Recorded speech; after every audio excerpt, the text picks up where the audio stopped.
भारत की संस्कृति का, यहाँ के संप्रदायों का, यहाँ के समाज का, पंथ का ज्ञान नहीं था।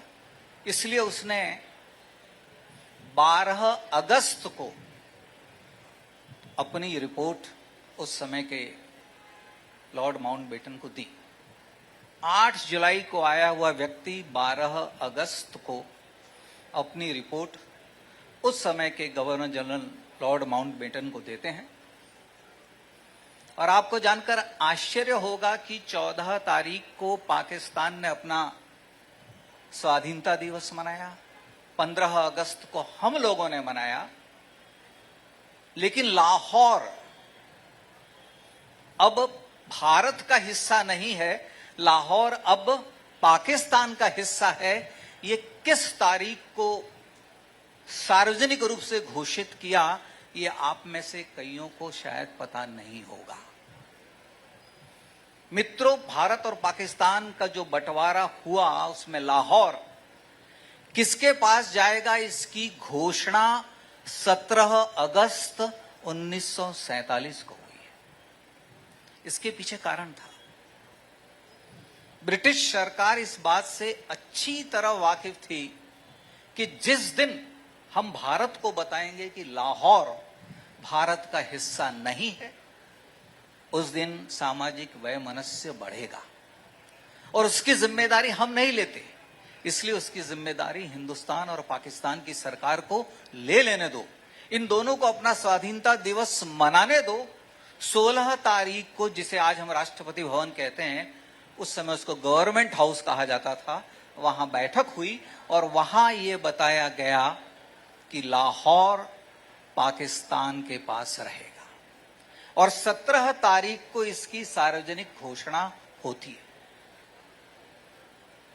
मुझे बहुत अच्छा लगा, हमारे सिख बंधु, मैं उनका नाम नहीं जानता हूं, मैं बाद में आया था, उन्होंने एक बात कही कि देशभक्ति का जो जज्बा था, जो जुनून था, हम उसके कई मापदंड आज कह सकते हैं, लेकिन वास्तव में वह मुसलमान कौन था जो भारत छोड़कर पाकिस्तान गया। मोहम्मद अली जिन्ना साहब ने पाकिस्तान की मांग की थी मुसलमानों के लिए, इसलिए यहां का मुस्लिम समुदाय जिसको पाकिस्तान में विश्वास था वो पाकिस्तान गया। लेकिन जो व्यक्ति पंजाब से भारत आए, बलिदान और त्याग तो उन लोगों ने किया है, उनके विस्थापन की तो बात नहीं हुई थी, लेकिन उन्हें भारत से प्रेम था, इसलिए वो लोग भारत आए, उन्होंने भारत आना स्वीकार किया। और इस पर इतने सारे काव्य, इतनी सारी कहानियां, इतने उपन्यास लिखे गए कि इन्हें मैं वास्तव में इतिहास मानता हूं। और अत्याचार दोनों ओर हुए, कहीं कम कहीं ज्यादा। ये इतिहास के साथ अन्याय करना होगा, क्योंकि जिस समय विभाजन हुआ लोगों को बड़ी पीड़ा हुई। मैं आपको कुछ छोटे छोटे से उदाहरण देता हूं, आपको आश्चर्य होगा कि कल्पना करिए उन दिनों जो सरकारी कार्यालय थे, जब उनको पता चल गया कि हमारे जो संसाधन हैं उसका बंटवारा होगा, हमारे पास जो वस्तुएं हैं उसमें से कुछ पाकिस्तान चली जाएंगी, कुछ हमारे पास रहेंगी, तो मित्रों आपको जानकर हैरानी होगी कि इंक पॉट, स्याही के लिए जो हम दावात रखते थे, कलमें, पेंसिल्स, ये भी दफ्तरों में लोगों ने छिपाई। इसलिए छिपाई कि हमारे संसाधन पाकिस्तान के पास न जाएं। इतनी पीड़ा कि ये कलम और ये दावात भी मैं पाकिस्तान जाने नहीं दूंगा। वहां से हमने आज तक इतनी यात्रा की है कि आज हम यहां बैठकर सद्भावना की बात कर रहे हैं। जैसा मेरे पूर्व वक्ता और संचालक ने भी बताया कि इस दिन को मनाने के पीछे का आशय किसी के प्रति घृणा या विद्वेष नहीं है, किसी भी समुदाय के विरोध में भी नहीं है।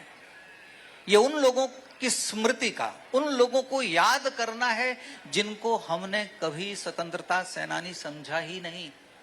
ये वो लोग जो पंजाब से, जो बंगाल से, जो सिंध से भारत आए, उनके त्याग का इतिहास हम लोगों ने कभी लिखा ही नहीं और हमने ये माना ही नहीं कि स्वतंत्रता के वो भी सबसे बड़े सेनानी थे, उन्होंने अपने लाखों लोगों को खोया।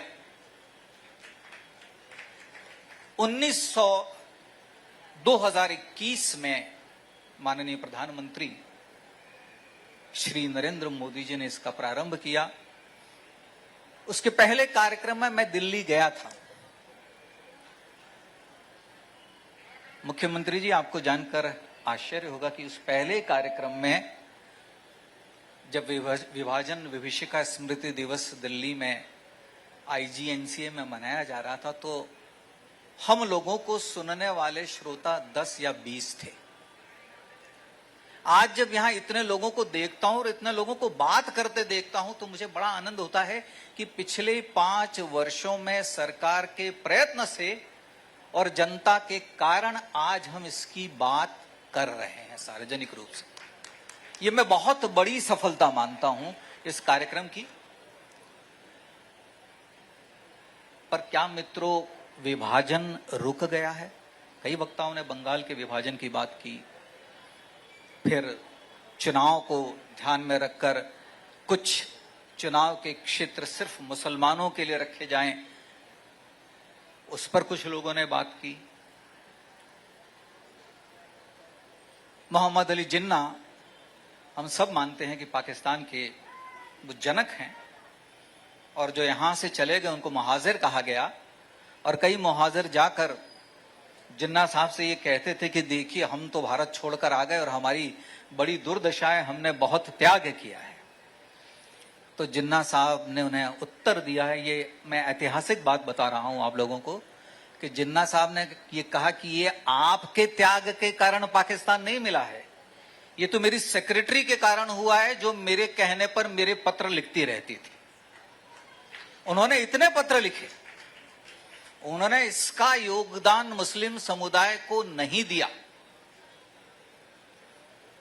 मोहम्मद अली जिन्ना का अपना एक इतिहास है, हम सब जानते हैं। वो 2 पीढ़ी पहले हिंदू ही थे, उनका परिवार बाद में मुसलमान हुआ है।